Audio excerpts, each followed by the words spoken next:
Thank you, Arctic Acoustic. I love the music. Welcome back to Hanging with History. This is Season 1, That Miracle That Happened, That One Time. And this is Episode 10, The Origins of Parliament. This is a re-recording of Episode 10, made in 2022. The original was pretty cringe. I had spent about 10 or 15 minutes developing a concept of mental, emotional, and spiritual toolboxes that I thought I would make more use of as the season progressed, but I ended up not using it much. So I basically have deleted all of that.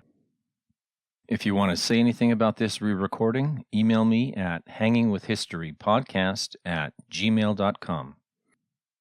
The Viking arc ended Episode 9. We had a high-level look at England during the period of the Viking invasions and conquests, and this is going to be a probably too short 3-episode arc on medieval England. If this were a purely chronological history podcast, it kind of is, but it is fundamentally organized around thematic context for the miracle.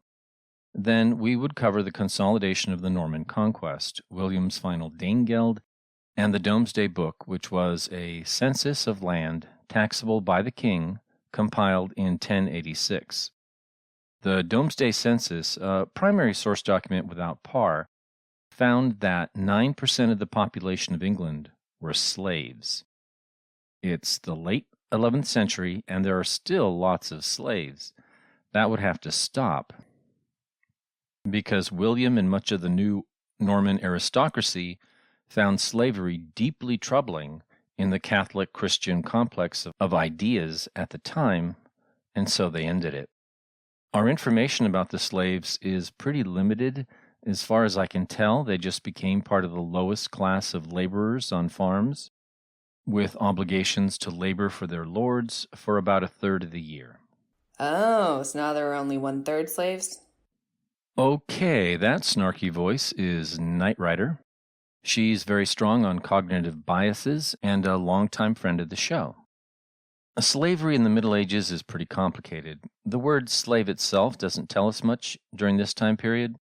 These slaves joined the class of people we often call serfs.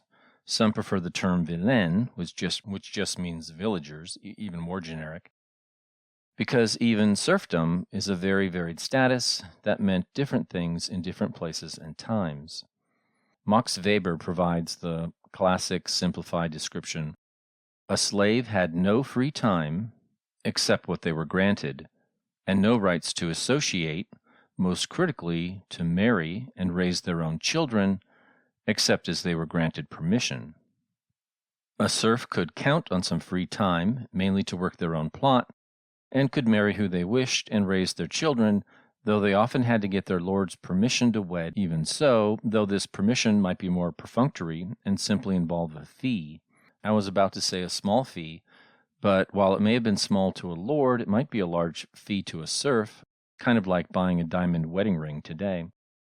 Critically, a female serf had to consent to marriage as part of that Christian package of ideas first mentioned in Episode 3, though what pressures might be brought to bear on young women, we really don't know. Anyway, this amount of slavery, 9%, was unusual for a Western Christian land in the 11th century.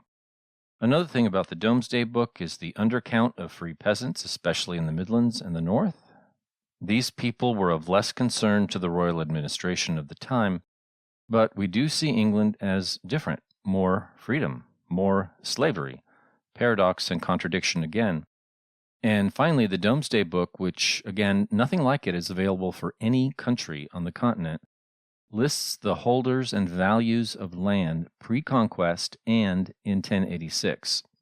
Many of the records show decreases in value, and something like 60% of the manors in the north are in waste. Now, this gives us a glimpse into the trauma England underwent following the Norman conquest and the later replacement of the Anglo-Danish nobility with the Norman-French nobility. In this struggle, many towns were almost depopulated and many villages were entirely ruined. Orderic Vitalis, writing about 50 years after this trauma, asserts that 75% of the population of the North was destroyed or displaced. There are two primary episodes of this in the north. There's William's harrying of the north in 1070 and his brother Odo, Bishop of Bayeux, in 1080, both times following rebellions. Nowadays, most modern historians question whether the Normans could have been capable of killing off most of the north. I mean, capable of it logistically. The chronicles are quite clear that they had few moral scruples about it. Taking the logistical question first, they would have had to physically go to most places in a vast region and set them ablaze. Manors, villages, primarily storehouses. Most of the deaths would have come from starvation after their stores of food were burned or stolen. And this arc will cover the more obviously English innovations of the High Middle Ages, Magna Carta and Parliament. We'll also look at the destruction of the Templars, which was really just a vibration from the earthquake of the French capture of the papacy. And we'll also get into England as the subject of a vast international religious conspiracy. No, a real thing, not kooky stuff. But first, let's step back in time much further.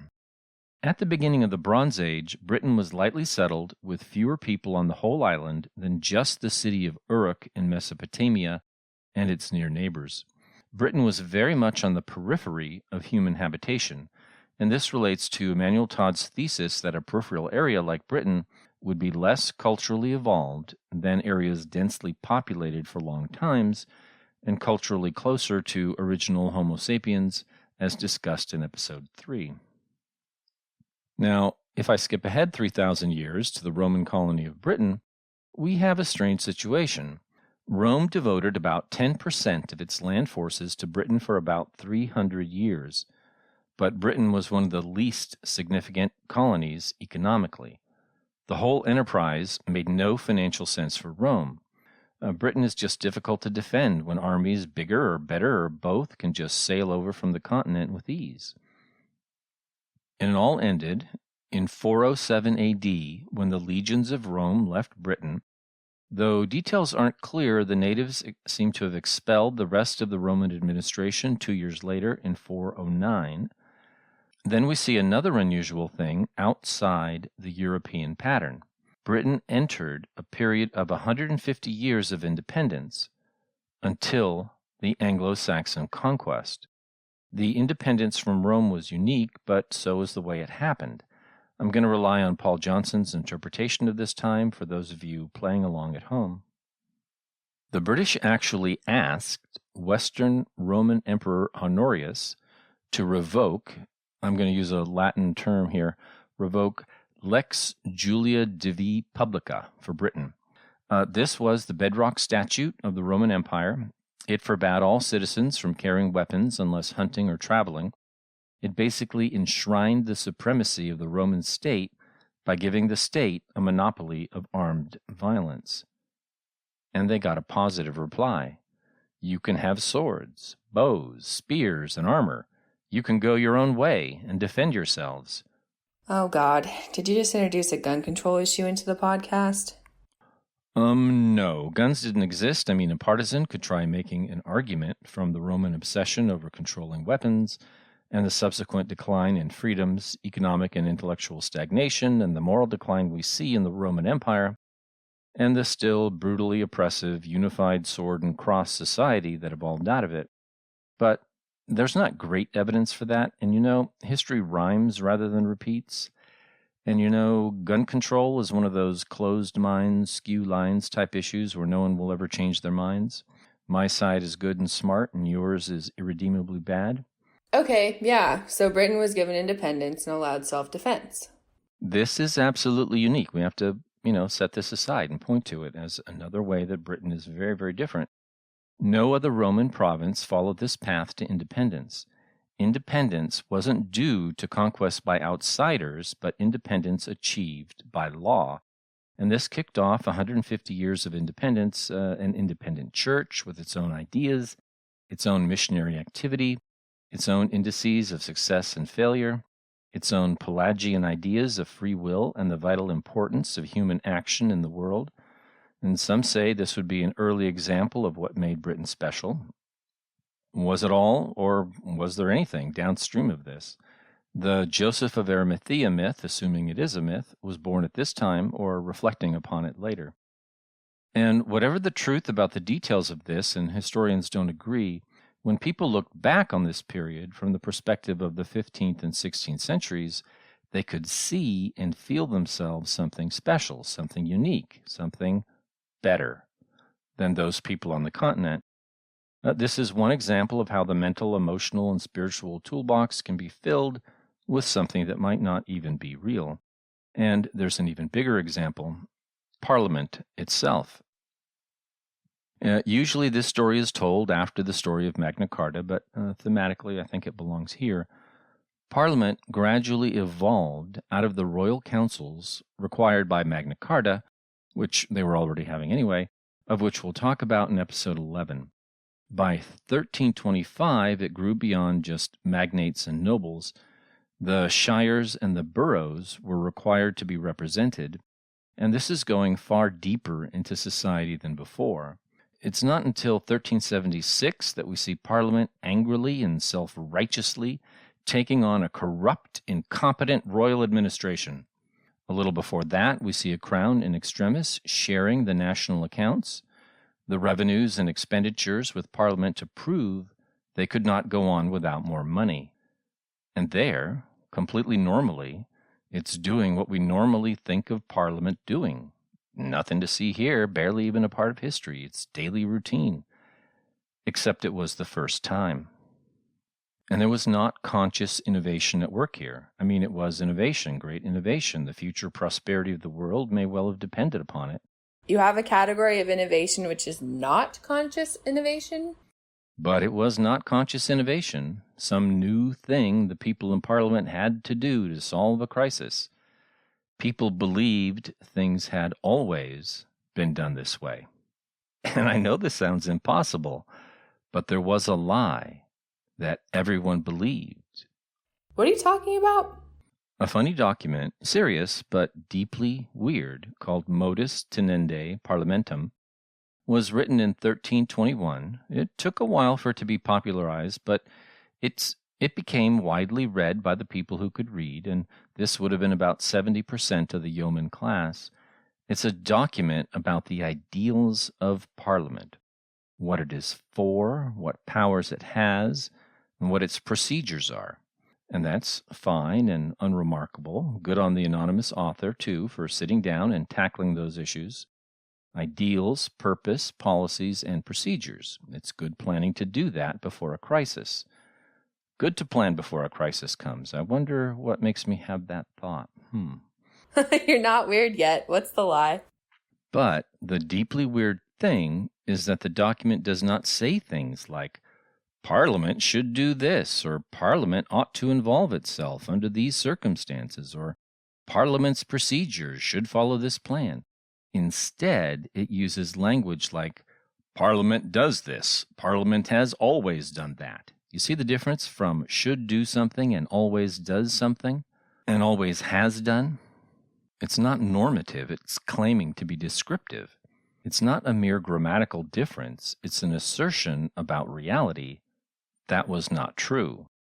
The author was lying or exaggerating wildly.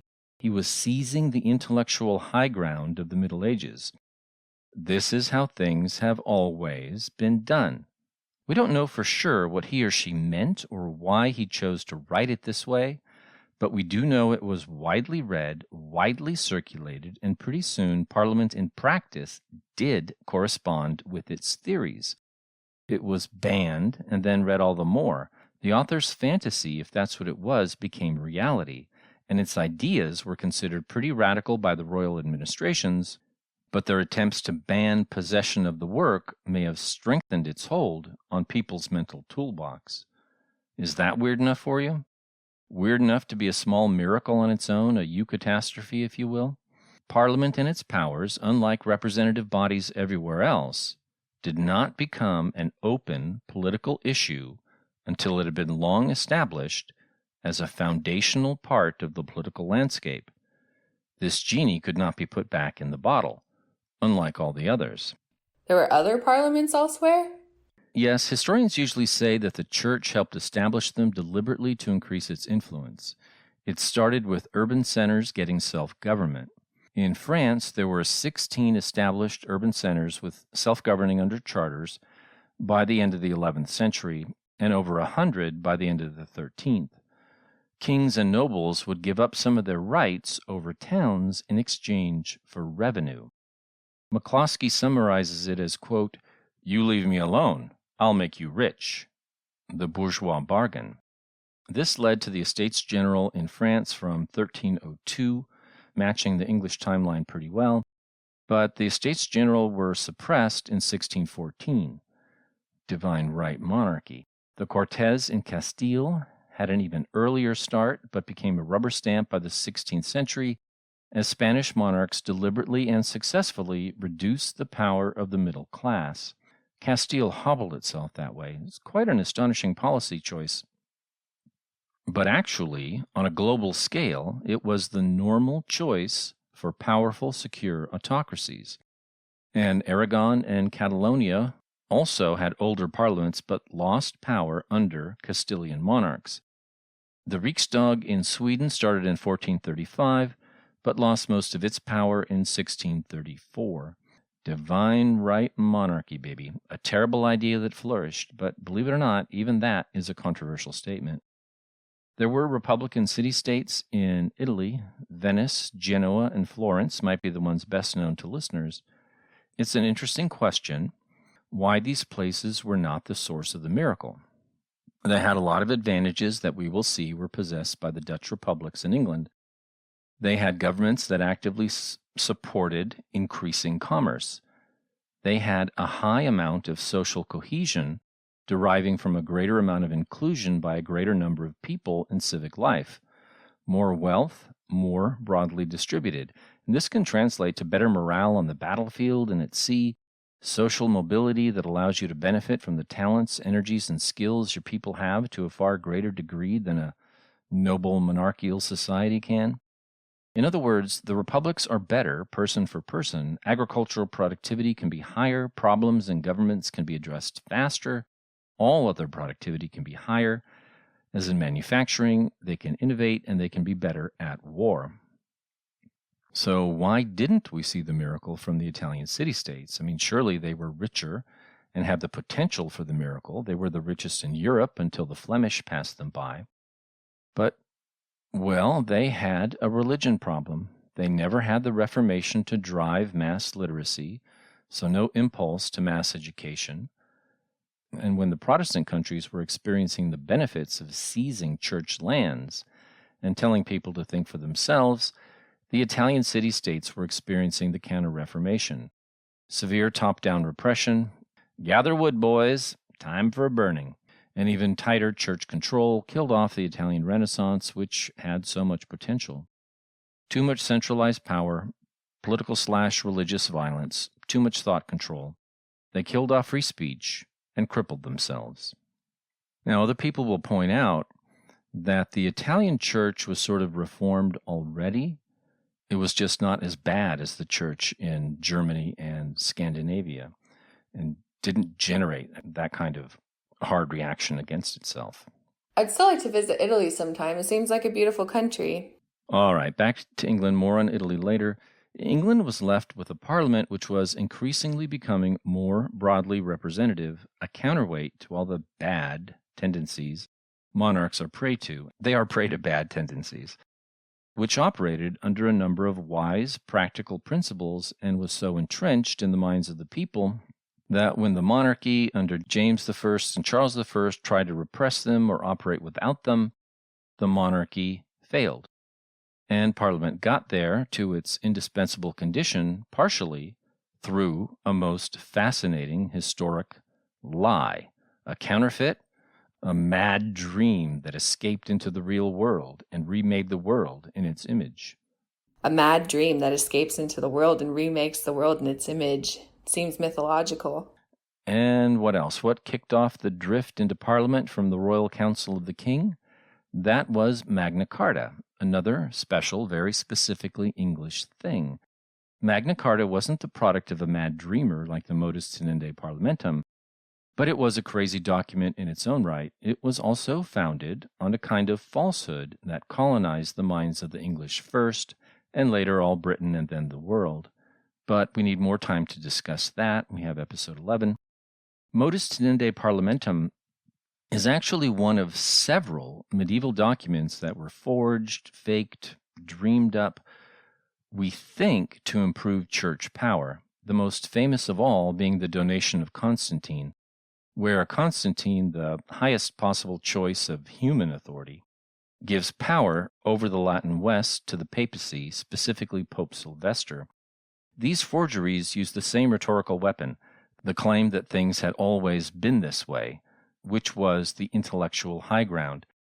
The medievals were always self-consciously conservative, even when suggesting radical new ideas. The various writers may even have believed they were recreating a document that must have existed and was now lost.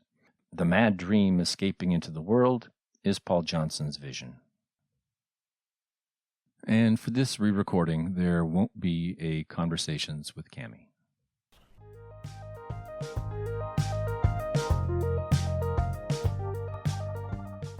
Please click subscribe or follow on your podcast app. If you like the podcast, please tell a friend about it. If you don't, please tell an enemy. Thank you for listening. If you'd like to discuss anything covered in the episode, please feel free to email me at hangingwithhistorypodcast@gmail.com.